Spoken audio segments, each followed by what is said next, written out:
ao longo deste mês de setembro, do Setembro Amarelo, né? Nós aqui na igreja, nós recebemos várias ministrações, falando como que Deus trabalha conosco no cuidado dEle, amoroso dEle por nós. Sobre o tema, a vida vale a pena. Diga para você mesmo, a minha vida vale a pena. Aleluia. Então, nós recebemos várias ministrações. A primeira ministração, o pastor Euler falou conosco, que Deus se importa com você. E Deus, Ele vê cada lágrima. E Ele conhece todas as nossas dores, né? E Ele não nos abandona. Nos momentos de desespero, Ele está ali. Na segunda ministração, o pastor Pablo usou a temática que você tem um propósito, a sua vida tem um propósito. Mesmo que você pense que não há saída, né, Deus tem um plano eterno, um plano lindo, maravilhoso para a sua vida. Porque, queridos, a nossa história não termina no sofrimento. Na terceira ministração desse mês de setembro, o pastor Euler falou conosco domingo passado sobre que Jesus é a nossa esperança. Jesus, Ele não somente nos salva, mas Ele também nos dá vida plena, uma vida abundante. Ele troca, sabe o que Ele faz? Ele transforma a nossa dor na paz dEle, e a nossa escuridão na luz dEle. E hoje, encerrando esta série, eu quero conversar com você sobre o tema, a igreja é lugar de cuidado e apoio. Amém? Aleluias. Vamos orar, queridos. Pai, no nome de Jesus, peço que o Senhor continue, através do Teu Espírito Santo, acalmando agora os nossos corações, para que nós possamos ser tomados, cativa a nossa mente, nossas emoções, a ouvir a Tua palavra. Usa-me, Senhor, para louvor e glória, de forma clara, de forma objetiva, de forma que a Tua palavra alcance, Senhor, esses corações, assim como alcançou o meu coração, e nós possamos praticá-la em nome de Jesus. Amém. Amém, igreja? Então, queridos, a igreja é um lugar, é lugar de cuidado e apoio, e glória a Deus por isso, aleluia por isso. Queridos, não é novidade de que muitas pessoas, né, de repente, dentro da sua família, amigos seus, estão sofrendo por algum tipo de sentimentos, de tristezas, de angústias, de ansiedades, né, que ele vai guardando ali no seu coração. Eu posso dizer que a pandemia, ela trouxe um aceleramento desse tipo de sentimento. Né? As pessoas criaram um caos dentro de si, né? Já pelo próprio isolamento, por aquele medo que ia acontecer com cada um dos seus familiares. E aí surgiu, efetivou, potencializou esse sentimento de medo, de angústia. Então, queridos, esses sentimentos são reais, existem em muitas pessoas. A gente não pode ignorar esses sentimentos. E eles estão em crianças, eles estão no jovem, eles estão nos adolescentes, estão no adulto, estão em todas as pessoas. E muitas delas não têm a consciência de que estão sofrendo alguma dor emocional. E outra coisa, muitas delas não têm a noção ou a consciência do tamanho dessa dor. Ela só está sentindo a dor, ela não sabe nem por que está doendo, ela só tem uma angústia, ela não entende a causa dessa angústia. E pasmem, meus queridos, muitas dessas pessoas que estão, sabe onde, na sociedade, está aqui, eu e você. Nós somos, queridos, o que eu quero dizer com isso? Que nós somos suscetíveis, nós somos vulneráveis, a nossa natureza, ela é vulnerável. O que isso quer dizer, queridos? Que eu e você, nós podemos ser o quê? Influenciados e abalados pelo caos que está acontecendo no mundo, porque a Bíblia diz que o mundo jaz no maligno. E muitas dessas pessoas que estão vivendo esses sentimentos, eu posso imaginar assim um cenário, como se fosse um cenário pós-guerra. E esse cenário é real, dentro dela. E ela não tem, essas pessoas, a grande maioria, não tem um lugar onde ela possa ancorar a alma dela. Onde ela pode ser ouvida. E a alma da gente é o lugar das nossas emoções, o lugar dos nossos sentimentos, das nossas vontades. Querido, e nessa noite, então, eu quero falar e buscar na palavra de Deus, a Bíblia, a resposta para essa afirmação de que a igreja é lugar de cuidado e apoio. Então, eu fiz essa mesma pergunta para essa afirmação. Por que a igreja é lugar de cuidado e apoio? Por quê? Da onde que surgiu essa definição, esse conceito? Vocês lembram que quando Jesus estava aqui na terra, ele estava juntamente com os seus discípulos, e ele fez uma pergunta para os seus discípulos e perguntou: que as pessoas estão falando de quem é, o que é o Filho do Homem? Quem é esse Filho do Homem? Aí os discípulos responderam para ele: olha, uns dizem que o Senhor é João Batista, estão dizendo que o Senhor é o João Batista. Outros estão dizendo que o Senhor é Elias, que o Senhor é Jeremias, ou até que o Senhor é um dos profetas. Jesus falou: tá bom, então, beleza. Mas, e vocês? Ele reportou ali aos seus discípulos agora. E vocês? O que você diz que eu sou? Quem eu sou? Quem eu sou? Quem Jesus é para você? Aí ele recebeu essa resposta, que está registrada ali em Mateus 16 até o 18. Olha só. Simão Pedro respondeu: tu és o Cristo, o Filho do Deus vivo. Respondeu Jesus: feliz é você, Simão, filho de Jonas, porque isso não lhe foi revelado por carne ou sangue. Ou seja, não foi você não, ô sabichão.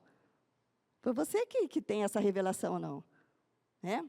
Mas essa revelação veio para o meu Pai, direto do meu papai, né? Que está nos céus.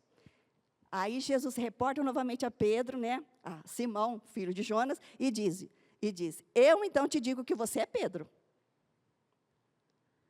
Mas sobre esta pedra edificarei a minha igreja. E as portas do inferno não prevalecerão contra ela. Algumas traduções dizem isso. Então, querido, a palavra Pedro, no grego, ele significa Petros. E tem o significado de pedrinha, é um fragmento de uma rocha. Então, apesar desse jogo de palavras que Jesus falou assim: olha, você é Pedro, você é pedra. Mas sobre esta pedra edificarei a minha igreja. Então, quem edifica a igreja não é Pedro, é Cristo. Cristo que edifica a igreja. Deus, então, edifica a sua igreja, porque Ele revelou a Pedro essa confissão de que tu és o Cristo, o Filho do Deus vivo. E quem é o Deus vivo, queridos? É o nosso Deus que criou você, que estabeleceu o universo. É nesse Deus que Jesus Cristo veio, Ele é Filho de Deus, e sobre esta rocha, a rocha que a igreja está edificada, não é Pedro, a rocha que a igreja está edificada é Cristo, a rocha eterna, é Cristo, a rocha, a pedra angular, é Cristo.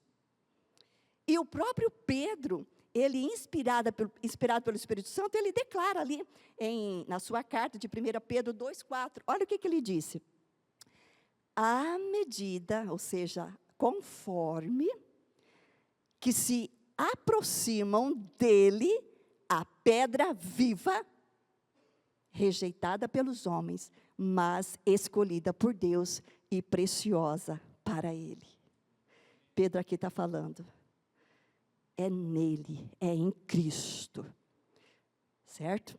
Então, queridos irmãos, por que a igreja, ela é esse lugar?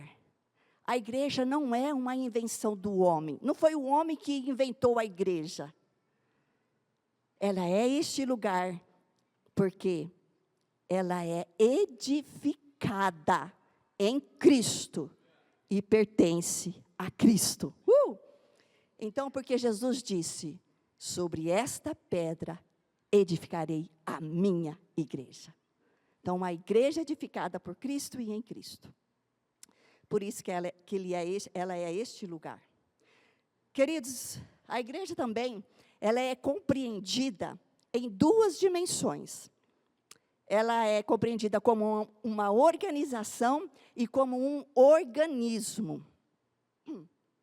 A igreja, como uma organização, é a estrutura visível, é a instituição, é a pessoa jurídica, é como ela é estabelecida aqui socialmente, como ela responde à sociedade, é como ela administra os seus recursos, é como ela faz a sua liturgia, é como ela programa os seus ensinos, é como ela é na vida prática, estruturada. Essa é a igreja organização. E como a igreja, como organismo, é uma realidade viva e espiritual. Ela é um organismo vivo. O que é esse organismo vivo? É a comunidade da fé. Quando todos juntos nos unimos aqui, numa mesma fé, num só Espírito, ligado em Cristo, que é o cabeça dessa igreja, e vivemos aqui para cumprir o propósito dele aqui nessa terra. Então, a igreja também é um organismo vivo. As duas dimensões, elas não se excluem, elas se entrelaçam. É necessário que a igreja continue, ela precisa ser uma organização para agir nas suas práticas, certo? Mas ela não pode perder a essência dela de organismo vivo, que é dependente do Espírito Santo de Deus. Amém? Queridos, então, olha só o que o Espírito Santo diz através do apóstolo Paulo, sobre a igreja. Deus colocou todas as coisas debaixo de seus pés, e o designou como cabeça de todas as coisas para a igreja, que é o seu corpo, a plenitude daquele que enche todas as coisas e em toda e qualquer circunstância. O que nós vemos aqui, queridos? Que Deus, Ele designou Cristo, colocou todas as coisas debaixo dos seus pés, e colocou Cristo como cabeça da igreja. E designou essa igreja a viver os princípios desse Cristo, desse nosso Jesus. Então, a igreja orgânica, o organismo vivo, ela é o corpo de Cristo, formado por pessoas. Para quê? Para viver e manifestar o reino de Deus aqui nessa terra. Em nossa cidade de Carapó, em nome de Jesus. Queridos irmãos, a palavra de Deus, a Bíblia é a palavra de Deus. Creia ou não creia, ela é a palavra de Deus. E a Bíblia, ela é, para o cristão, o livro de regra de fé e prática. E nesta palavra aqui, todos aqueles que são seguidores de Jesus, não questiona o que ele manda a gente fazer. Ok?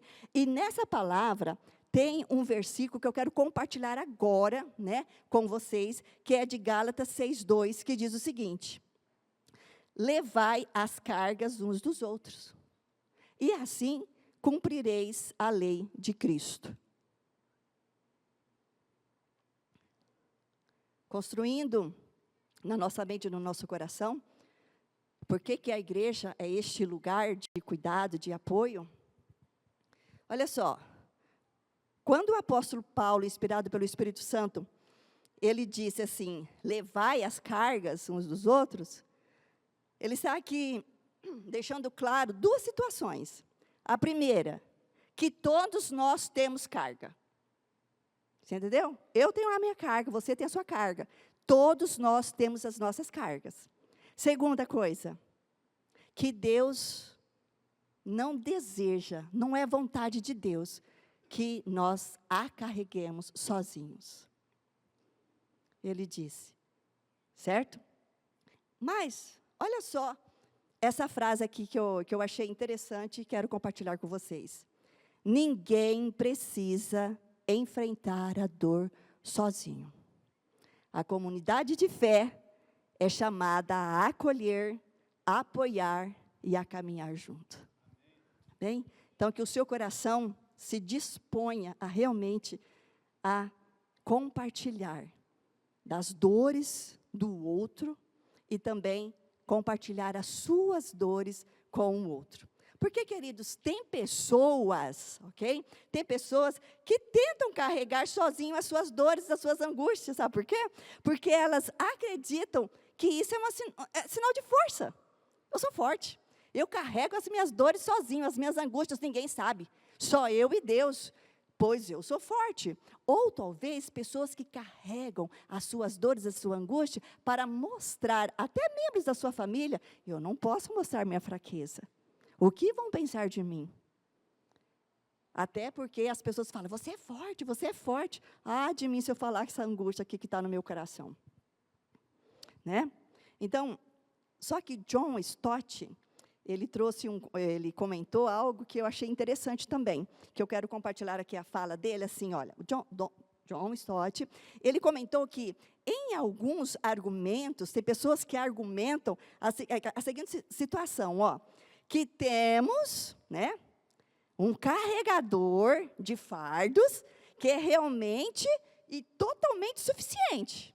Eu tenho um carregador de fardos que é totalmente suficiente. E que, por isso, eu não posso buscar ajuda humana, porque, senão, é sinal de fraqueza.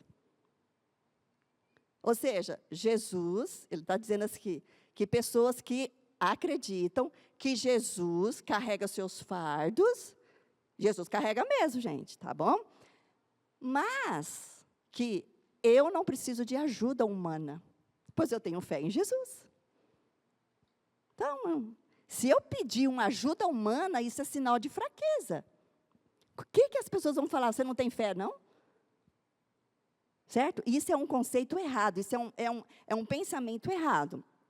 Porque lá no versículo que nós lemos, levai as cargas uns dos outros e cumprireis a lei de Cristo, eu fui analisar o verbo levai. Esse verbo levai, ele está no imperativo afirmativo. E ele tem aqui uma função, esse verbo, de dar uma ordem. Levai, dar uma ordem. É um conselho, ele também é um pedido, ou é um convite. Mas também ele não é, tá, algo assim, para uma imposição legalista. Levai, você tem que levar. Não é isso, certo? Não é isso. Mas é uma exortação. É um convite forte. Ainda mais vindo do apóstolo Paulo. Certo? É um convite forte. Sabe por quê? Porque Paulo, ele liga isso à lei de Cristo. O Espírito Santo traz a revelação para ele sobre levar as cargas uns dos outros, porque você vai cumprir a lei de Cristo. Então, não é opcional, no sentido espiritual, não é opcional meu, eu levo se eu quiser. Não. Porque é estilo de vida de todo cristão. Ok? Aí, Paulo, ele disse que se levarmos as cargas uns dos outros, nós vamos cumprir a lei de Cristo. E que lei de Cristo é essa? Qual que é a lei de Cristo? Porque eu quero cumprir a lei de Cristo. O influente plebista, que infelizmente não está mais conosco, né? Russell Shedd, ele comenta que a lei de Cristo é uma referência ao novo mandamento que Jesus deu, que é amar uns aos outros. Olha só aqui que o próprio Jesus disse em João 13:34. Saiu da boca de Jesus, um novo mandamento vos dou, eu lhes dou. Amem-se uns aos outros, como eu os amei. Vocês devem amar-se uns aos outros. Este é o mandamento, esta é a lei. E aí o nosso querido apóstolo João, já no final da sua vida, escrevendo a sua epístola, a sua carta, ele continua trazendo para nós aqui, através da palavra de Deus, que está registrada ali na sua epístola de 1 João 4:21. Eu imagino ele escrevendo essa carta, cansado, já velho, mas com a sua fé viva, ainda ensinando a igreja. Eu imagino ele escrevendo, e a gente pode ouvir hoje a voz dele assim. Ele nos deu este mandamento. Quem ama a Deus, ame também o seu irmão. Você, no seu final de vida, já pensou você conduzir ao seu lar, a sua família, os seus irmãos? Ele deu esse mandamento. Ama a Deus e também ama os seus irmãos. Esta é a lei. A lei de Cristo é o amor ao próximo. E essa lei, ela abrange todo o fruto do Espírito, que está registrado ali em Gálatas 5, 22 e 23. E essa lei também cumpre todas as leis, queridos, nas relações humanas. A base dessa lei é o amor, que gira em todas as relações humanas. Cumprindo essa lei, você está cumprindo a lei em Deus e cumprindo a lei diante de todas as pessoas. Qual é a lei? O amor a Deus e amor ao próximo. Diante de uma sociedade, gente, que nós estamos vivendo, que ninguém está se preocupando com o outro. Nós estamos vivendo numa época, gente, numa história do pós-cristão. O que é o pós-cristianismo? É a morte de Deus. Eu não preciso de Deus. Eu vivo ao meu bel prazer, os meus desejos. Eu não importo com o outro que se vira. Mas a lei de Cristo não é isso. Nós não podemos ser contaminados com a lei humana. Nós somos regidos por uma lei eterna que vem de Deus. É a lei régia. Tiago diz isso, que essa é a lei régia. Tiago 2,8 diz assim: se vós, contudo, observais a lei régia, segundo a Escritura, amarás o teu próximo como a ti mesmo, fazei bem. E ela é régia, irmãos, porque ela é válida no reino de Deus. Ela é régia porque o seu autor é o Rei Supremo. Ela é régia porque quem a estabeleceu foi o Rei dos Reis e foi o Senhor dos Senhores. E é nessa lei que nós vivemos. É nessa lei que nós movemos. Nós somos cidadãos dos céus. Nós não somos dessa terra. Nós somos cidadãos dos céus. É de lá que nós recebemos as leis. E é de lá que vêm todas as leis humanas. De Deus. Queridos irmãos, nós somos membros do corpo de Cristo, é a igreja. E como cidadãos do reino de Deus, nós vamos viver nesta terra para cumprir esta lei. E essa lei é cumprida sempre em amor, em resposta àquilo que Cristo fez por nós. A Bíblia diz que Cristo falou: ninguém atira a minha vida de mim, eu voluntariamente a dou. Jesus deu a vida dele para você ter vida. E não é qualquer vida. É vida abundante. É vida plena. É vida com saúde espiritual. É vida com definição. É vida com identidade. Não é vida para, meu Deus do céu, quem está acontecendo comigo? Meu Deus. Não. O teu Deus é grande. É nele que nós nos movemos. É nele que a igreja se move. É nesse poder de Deus, essa vida de Deus, que o corpo vivo de Cristo se move. Queridos, levar as cargas uns dos outros realmente não é uma opção. Tá, querido? Fica a dica bíblica. Eu levar a carga um do outro não é uma opção minha. Aqui tem um tom do quê? De levar a cumprir tudo em amor. Tudo que eu fizer, queridos, nós temos que fazer em amor. Em amor ao nosso próximo. Tem uma declaração também de John Stott. Vamos ver ali o John Stott, por favor. No coração, ok. No coração, olha que interessante isso. No coração da condição humana está uma profunda e natural fome por Deus. por amor mútuo, né? Uma busca por identidade e um anseio por completude. Se as pessoas não podem encontrar essas coisas na família da igreja local, não temos por que usar essa expressão.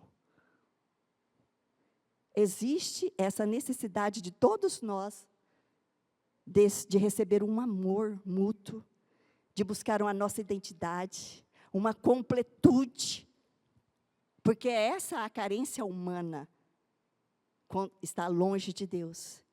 E se ela não estiver encontrando isso dentro da igreja, então a gente não pode usar essa expressão família. Se na igreja as pessoas de repente são taxadas, tem bullying, tudo que ele tem lá fora, se tiver aqui na igreja, está errado. Não é isso que o nosso mestre Jesus ensina. Nós temos que viver como cidadãos do céu, como cidadão que é estabelecido, regido pela lei de Deus.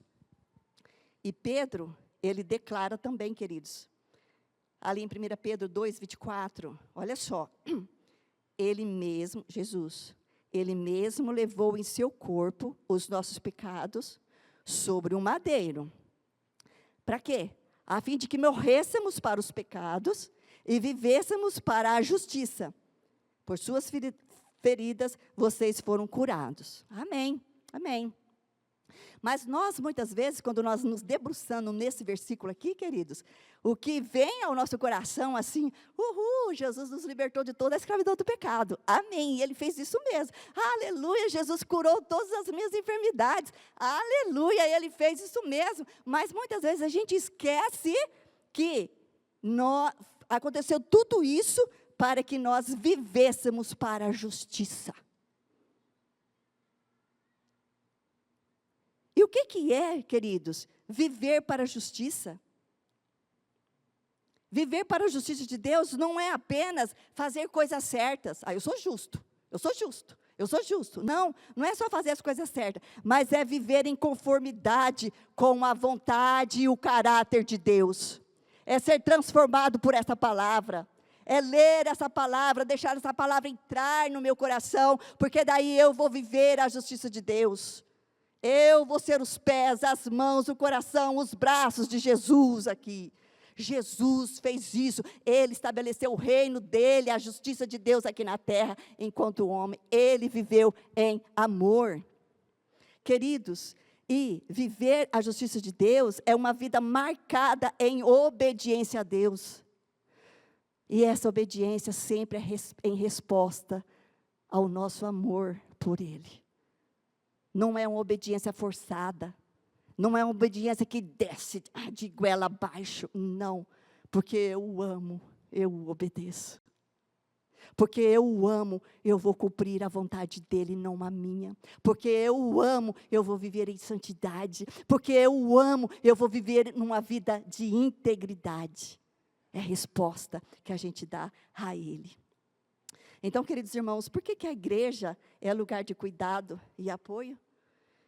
Porque a igreja, ela é a expressão visível de Cristo, continuando a sua missão aqui na terra. Amém? Essa é a minha e a sua missão, ser a expressão visível de Cristo aqui na terra. Queridos irmãos, eu penso que a igreja, como um todo, a igreja brasileira, nós nos perdemos ao longo da história em relação a demonstrar o amor uns aos outros. De repente, nós nos perdemos aí. A Bíblia diz que os filhos das trevas são mais prudentes do que os filhos da luz. De repente, por que nós nos perdemos? Será que é porque nós não nos sentimos tão preparados com a necessidade do outro? Nos sentimos, eu estou meio inadequado, eu acho que eu não consigo ajudar o outro. Será que foi por causa disso? Queridos, Cristo, Ele levou na cruz do Calvário a nossa culpa dos nossos pecados, certo?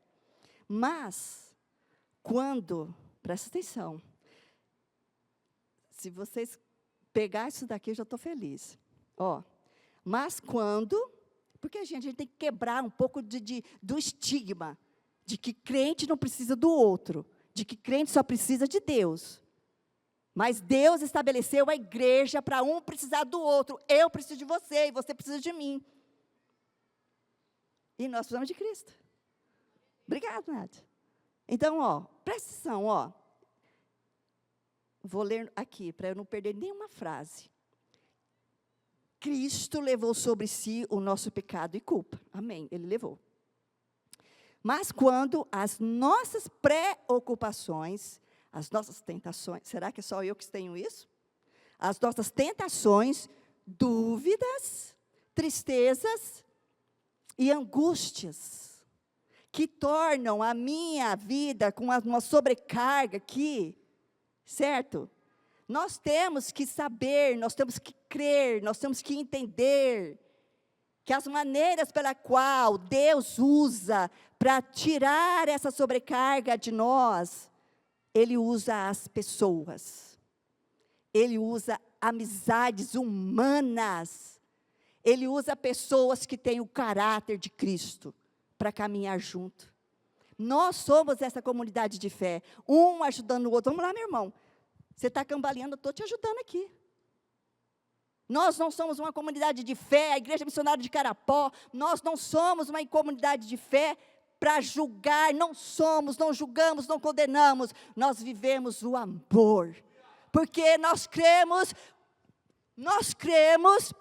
que o amor de Deus já está derramado em nossos corações, através do Espírito Santo que nos foi dado. Nós cremos, e quando que nós vamos agir nessa dimensão? Quando que nós vamos parar de ficar só na retórica, falar bonitinho, ou ficarmos só no campo ali das doutrinas, e não colocar em prática aquilo que a palavra de Deus nos diz? Pessoas que estão do seu lado, na sua família, na escola, na faculdade, pessoas que estão desejosas, ansiosas, desesperadamente, como que estivesse ali naquela areia movediça. Talvez as crianças, os adolescentes não sabem o que é areia movediça. Quando você caía no lago, não cai, só via nos filmes. E o pé afundava. Gente, quando assistia aqueles filmes, me dava uma angústia. Meu Deus, ele vai afundar, ele vai morrer. As pessoas ao nosso lado estão tão angustiadas. Elas não sabem o que fazem. Elas não sabem por onde ir. Porque tem escamas nos olhos. Escamas espirituais. Escamas de dor, escamas de angústia, escamas de desprezo. Escamas de medo, de insegurança. E nós, como corpo de Cristo, temos a resposta. Cristo é a resposta em nós. Em nós.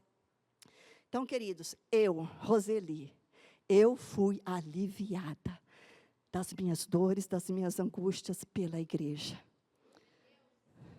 Quando nós passamos o momento de 2019, meu marido estava, morre, não morre. Ainda bem que não morreu.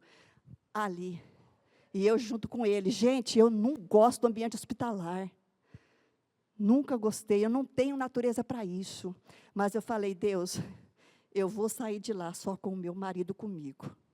Seja os meus pés, seja minhas mãos, seja o meu coração, seja tudo aqui, Senhor, me dê força. Queridos, a igreja orou, eu fui aliviada, quando eu estava tão sobrecarregada, foi um alívio na minha... Gente, eu fazia coisa lá naquele hospital, que as pessoas falavam assim, lá vem ela de novo, lá vem ela de novo.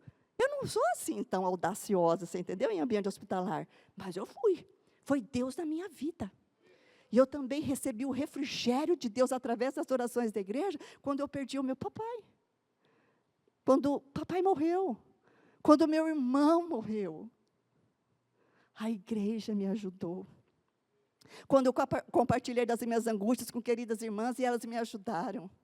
Quando eu falei das minhas dores. Você não foi criado para passar as suas dores sozinho. Deus estabeleceu a igreja para um ajudar o outro.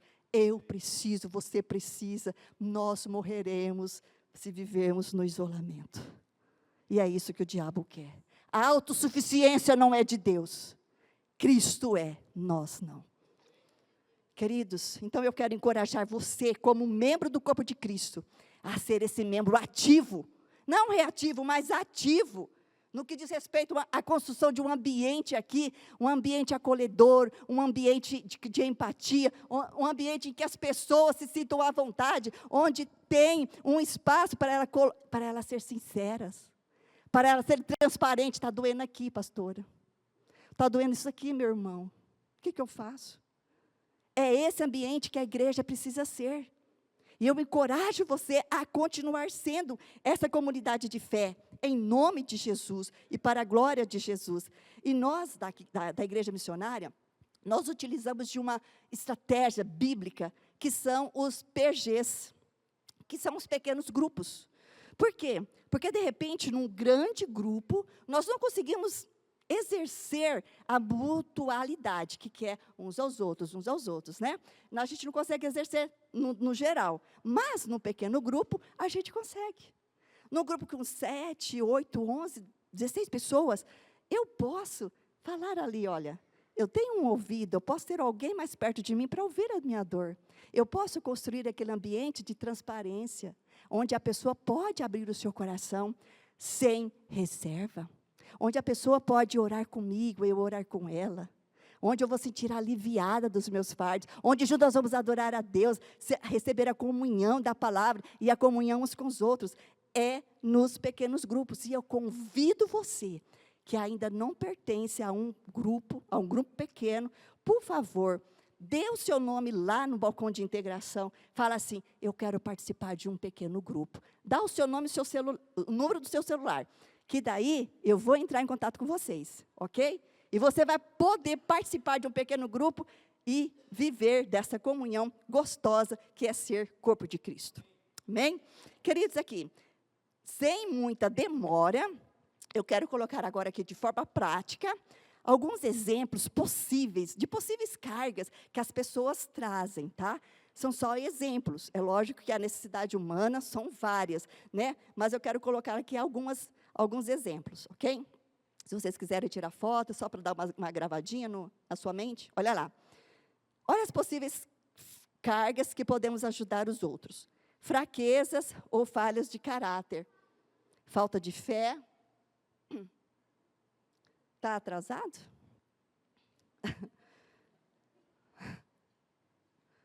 Ou eu estou muito acelerado?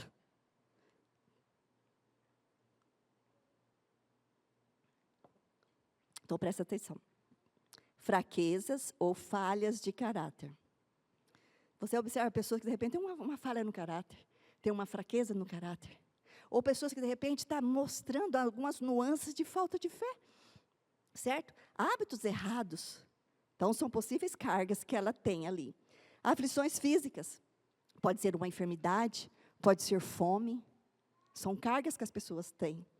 Pode ter também necessidades financeiras. Pode ser ter a necessidade também de moradia. São situações que as pessoas vivem. Pode também ser aflições espirituais e emocionais. As pessoas carregam esses fardos calados, porque tem medo, tem receio, não tem um ambiente em que elas podem falar, onde elas podem se abrir com o outro. Essas, então, são as possíveis, né, cargas que as pessoas podem ter. Agora, continuou? Agora, que pena. São sugestões que eu posso dar agora para você, de como você pode levar essa carga, tá certo? Como que você vai poder levar a carga? Porque essa história de levar a carga, de repente, a gente não quer, né? Mas é lei, é um mandamento, e eu, como filha de Deus, que sigo Jesus, vou fazer. Olha só, você vai falar para o seu irmão que você está solidário com ele e tem desejo de ajudá-lo. Simples assim. Ô, meu irmão, eu sou solidário com a sua dor, estou percebendo que você não está legal, eu quero poder te ajudar. Eu posso te ajudar em alguma coisa? Você tem que falar. Ah, mas a pessoa está lá sofrendo, não falou nada. Sim, não falou nada, mas você fala. Fala com essa pessoa, tá? Você tem que comunicar a sua compaixão, a sua preocupação com o outro. Tem que falar, gente. Tá certo? A gente tem que sair daquela zona assim de passividade. Eu tenho que ser ativo. Olha só, e temos também que fazer o quê? Ore por ele e com ele. A pessoa está com a carga, você fala, eu quero orar por você. Eu posso orar por você? Pode. Ah, então eu vou orar, estou orando por você, viu? Mas não ora só por ele, ore com ele. Tá certo? Outra coisa, gaste tempo em contato com essa pessoa sobrecarregada. Quando ela precisar de comunhão, quando ela precisar de uma consolação, tem que ter tempo. Amor é atitude. Amor tem que ter tempo. Investir tempo. Então, você tem que falar com ele, com essa pessoa, tá certo? Outra coisa, ofereça auxílio prático. De acordo com a situação, de acordo com as suas possibilidades. Não vai falar coisa que você não pode fazer, tá certo? Então, de acordo com as suas possibilidades, você pode falar assim, está percebendo alguma carga que ele está levando? Olha, eu tenho um agasalho, eu posso te ajudar com algum agasalho. Eu posso te ajudar, queridos, com algum dinheiro, eu posso te ajudar com abrigo, eu posso te ajudar com alimento, eu posso te ajudar com serviço braçal. Homens, guerreiros de Deus aí, tem muita gente precisando de serviço braçal. Cadê meu pai?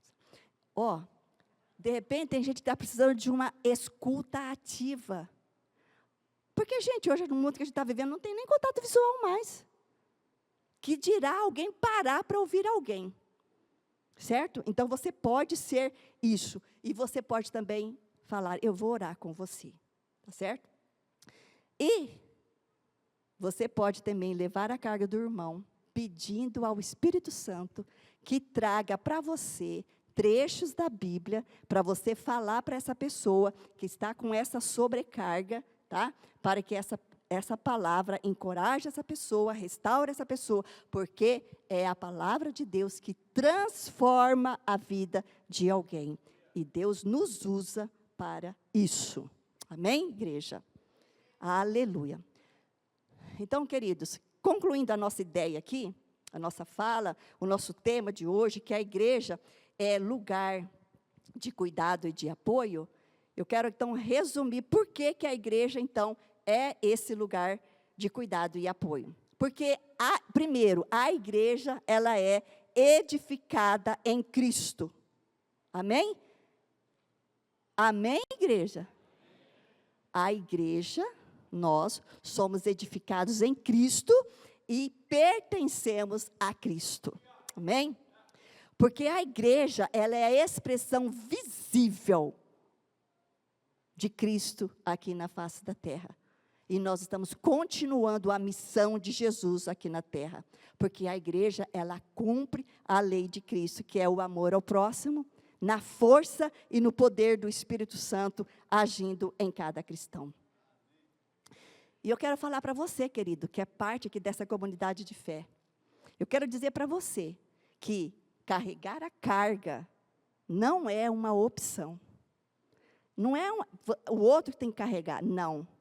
É uma obrigação para todos os filhos de Deus, que amam a Deus e que amam o próximo. É nossa obrigação carregar a carga uns dos outros, segundo as Escrituras. Então, queridos, nós vamos pedir a Deus que nos perdoe. Nos perdoe pela nossa negligência enquanto igreja, quando nós negligenciamos esse mandamento, que é amar o próximo. É um mandamento, queridos, amar o próximo como a nós mesmos, né? E nós vamos também, queridos, orar pedindo para Deus destruir toda a resistência. Se existir resistência na nossa mente, eu não consigo, eu não posso. Não, vamos destruir em nome de Jesus toda a resistência na mente e do coração. E nós vamos viver a igreja que o Senhor estabeleceu na face da terra. E eu quero dizer para você, querido visitante, amado e amigo visitante, eu quero dizer para você que nós queremos, como igreja, fazer parte da sua história. Nós queremos também, na unção do Espírito Santo, ouvir você, ouvir as suas dores. Que este lugar seja um ambiente que você possa sentir à vontade na casa do Pai. Este aqui é o seu lugar. Nós estamos aqui para viver o propósito do Senhor, não na nossa força, queridos, somente na força do Espírito Santo de Deus em nós. Amém? E para refletir e praticar, eu quero deixar para vocês somente duas questõezinhas aí, para essa semana. Quero pedir para você orar pedindo para Deus mostrar a você uma pessoa para você, de forma prática, exercer o amor de Deus. De forma prática, certo? Ok? E aí, eu também quero, para você refletir e praticar, certo? Que você compartilhe com um irmão, com um amigo, qual foi o seu sentimento quando você conseguiu aliviar a carga de uma pessoa que está do seu lado. Compartilhe com o seu irmão. Comungue esta bênção. Sabe, queridos, porque a igreja missionária de Carapó, aqui nessa cidade, ela existe para amar a Deus. Você existe para amar a Deus. E nós fazendo isso, cuidando das pessoas e servindo a nossa querida Carapó.